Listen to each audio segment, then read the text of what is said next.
Hey everybody, welcome back to the channel. It's time for a little, I guess, discussion time slash investigation, speculation time. There's a good rhyme for you. So, of course, the news broke that Roger Penske has purchased Indianapolis. That's old news by now. But the Xfinity Series has announced that they're going to the Brickyard to run the road course race. So, I wanted to make this video to sort of speculate what that's going to look like, and how those cars may race at the famed Speedway.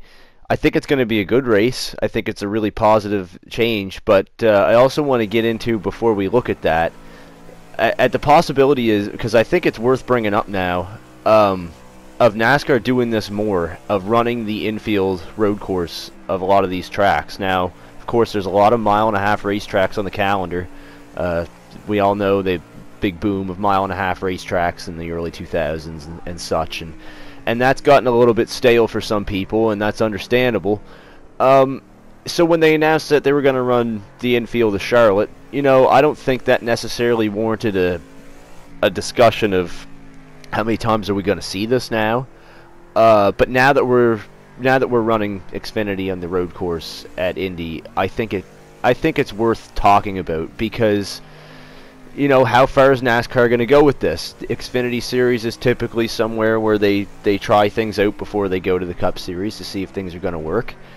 And while you can say, well, we're running Road America and we're running Mid-Ohio in the Xfinity, and we don't run that in the Cup, I think that's a good thing we don't run those tracks in the Cup, because it makes them a little bit more special, and it lets the Xfinity Series stand out a little bit more. Because if they just do everything the Cup Series is doing, and vice versa, it's not going to be special, and it's not really going to give you much of a reason to watch Xfinity.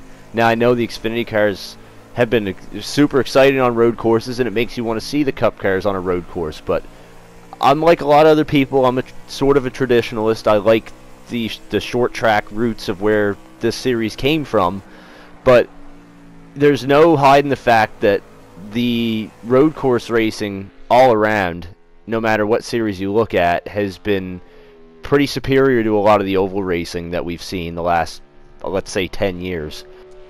So it brings up the question, how far are they going to go? And it's something to talk about now, because obviously none of us know that, but with this next gen car coming out, I feel like they're sort of leaning towards more road course racing. Just the way that car's designed, some of the things they're testing they did test a 6-speed sequential transmission, which is totally different than what they're running now. The way they are talking about single lug rims on these cars. So who's to say what's going to stay and what isn't? But I mean, look, it's a reality. The Cup Series has changed a lot, especially in the last 15 years from where we were. And road course racing, people have been begging for it, and I guess careful what you wish for, because you may be getting it. Now, I don't see that being a bad thing. Like I said, I think the on-track product is great. I think it obviously needs a lot of work on short tracks right now, but we did see some good short track racing last year, and I don't think we should get away from that at all. But it warrants a discussion of how far should they go. Should they turn into what the IndyCar series is doing now, where they run a lot of ovals, but they run a lot of road course racing? I mean, who knows? I don't think transforming these ovals to all have infields that you can actually race on is going to be the most cost efficient thing. I believe they spent quite a bit of money making sure Charlotte was ready to go for the Roval race, and I think that race has been great. The two times we've seen it, I think it's been awesome. But I guess, where do you draw the line? For me, absolutely, we draw the line at street course racing. I know, because I've heard a lot of people talk about that would be a cool thing to see, and it would, but it's not going to produce good racing with a Cup car, I don't think, because IndyCar, they can get away with that, like especially at Long Beach, because that's one that I hear brought up a lot. for a street course, because I guess because it's in the States and it's a pretty popular course because IndyCar runs there, and they put on a good show. But I don't think that you're going to be able to have much of a competitive race with a Cup car there. You're not going to see a whole lot of passing because it's a really slow course for a Cup car. Luckily, with Project Cars, you can kind of get an idea of what this stuff's going to look like. And I mean, yes, it's a video game, so you're not going to get the full idea of what that on-track product's going to look like. But it's going to be, I mean, it's going to give you a pretty good idea of what it's going to look like. And the cars they're heavy and they're slow here. And even with an agile Indy car that's got quite a bit more, you know, pep than a Cup car does on the bottom end for sure, they're pretty slow around there, all things considered. I mean, they're not, I shouldn't say that. They're not slow around there, but it's a slower track for them. It's a lot of tight corners, especially the last hairpin. I don't think you could even get a Cup car around there too wide. So I don't think that's really a good idea to go street course racing necessarily, unless you can find somewhere where you can have a really wide track. You know, I don't know. Cup cars, I think, benefit a lot from places like Watkins Glen. Now, I mean, yes, Sonoma has a lot of tight corners, so there's exceptions to every rule, I guess. But anyway, I just wanted to touch on that first, just, you know, because I think it's worth discussing, and I think it's worth talking about, and I'd like to know what you guys think about it. So definitely put that in the comments, what you guys think about, you know, more road course racing in the Cup Series. Not necessarily at Mid-Ohio, but, you know, wherever. Could be, I don't know, Kansas infield, or, hey, Daytona infield. That could be a thing. They could run, I know, I remember hearing one time, I actually think it might have been on the Sirius XM NASCAR channel, that it was discussed one time about, someone threw the idea having, because of course there's class racing there, so running NASCAR, like Joe Gibbs has an entry with all 4 of their drivers in one car, run the 24-hour race, but have a NASCAR division. So I don't know, just a thought. Let me know what you think. So switching gears, getting to the main point of this video after 7 minutes, if you stuck around this long. I want to kind of investigate Indianapolis, of what we're possibly going to see here for this Xfinity race, because I think there's quite a few ways, a few avenues that they could take here. And now that Roger Penske has something to do with it, I feel like we're going to get a pretty good product. I think we would have anyway, but Penske owning the place and also owning NASCAR teams, I know people are saying that's a conflict of interest, but, you know, especially with IndyCar teams too, but it's whatever. I don't have a problem with that. I mean, I'm sure somebody will. Someone's going to have a problem with everything these days, but I look at the bright side of that and think we've got somebody who knows racing really, really well, and all in all wants a good product on the track, because let's be honest, if people get mad at him for having a conflict of interest because he's helping his team win, they're not going to go to the racetrack and he's not going to make money. So think about that.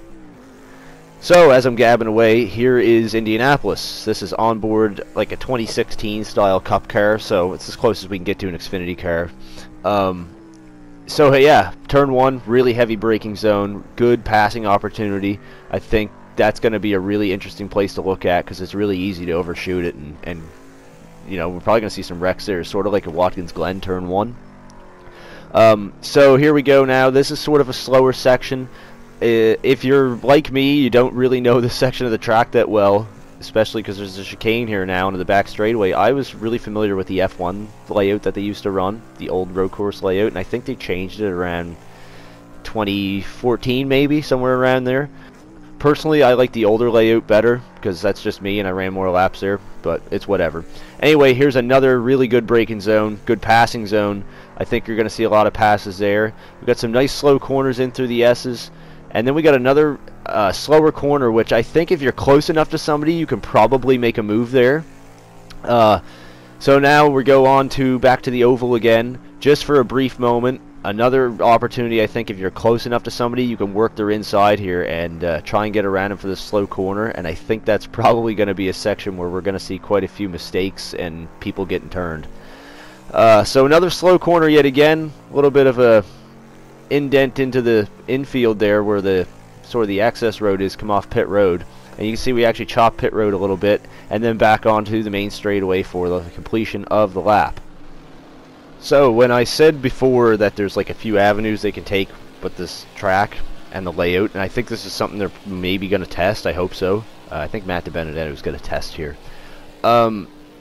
This is sort of what I'm talking about. Now, when you come back on the oval here, you're looking into, I believe, turn 12 is where you're looking at that car right at the rumble strip. Now, that is turn 12, 13, 14, and then you exit back onto the straightaway, and that's the end of the lap. Well, obviously, yes, they can cut that and go, you know, where that tire barrier is, how there's kind of like that island. They could go around that.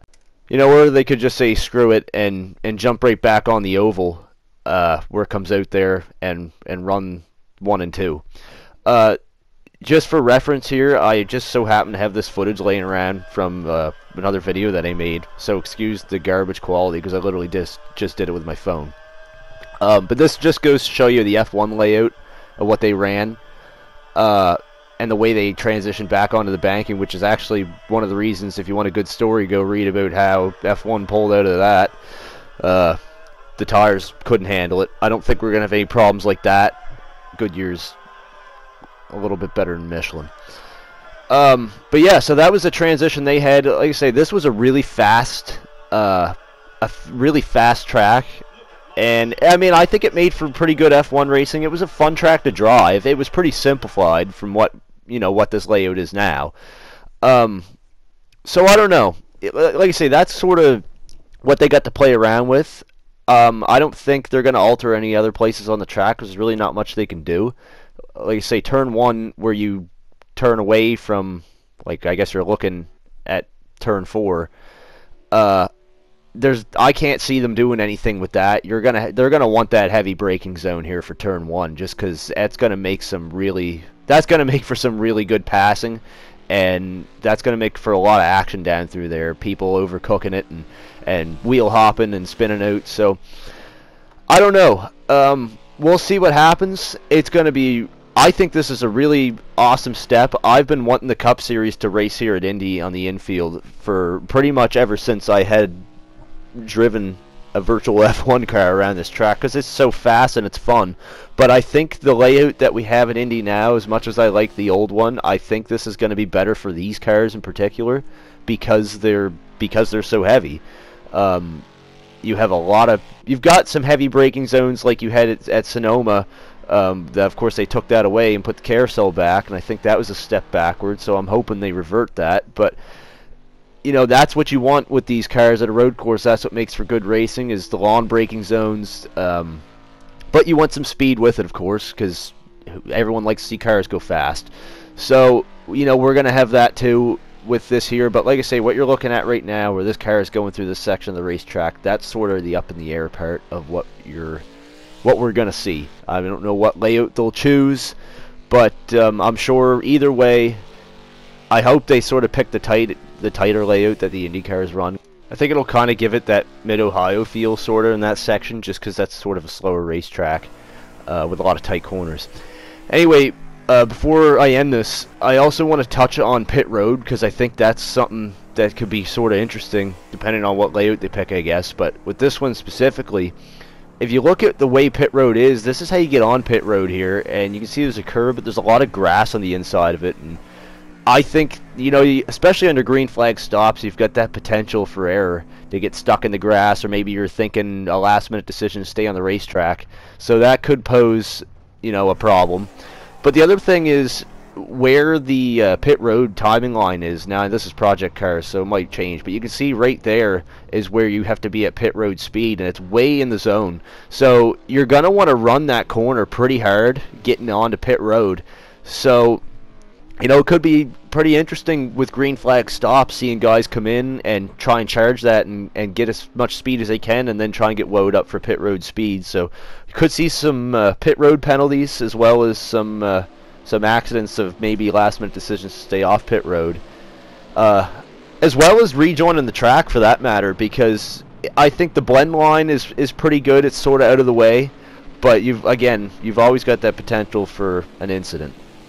Anyway, either way this goes down, I think we're going to see a good race. I like this decision. If it's successful, I think we're going to see Cup cars here, and if that's successful, I wouldn't be shocked to see them do Daytona, because it's a big track. This is it's a fairly similar layout to Daytona, but anyway, that's going to do it. Like I say, let me know your thoughts. I think we're going to have some good passing zones here. I think we're going to have some good fast racing here. The cars are going to look quick, and you're going to have some incidents. So thanks for watching. Leave a like, leave a comment for sure, and let me know what you think, and maybe who you'll see in Victory Lane for Xfinity Series. So thanks. You were all involved.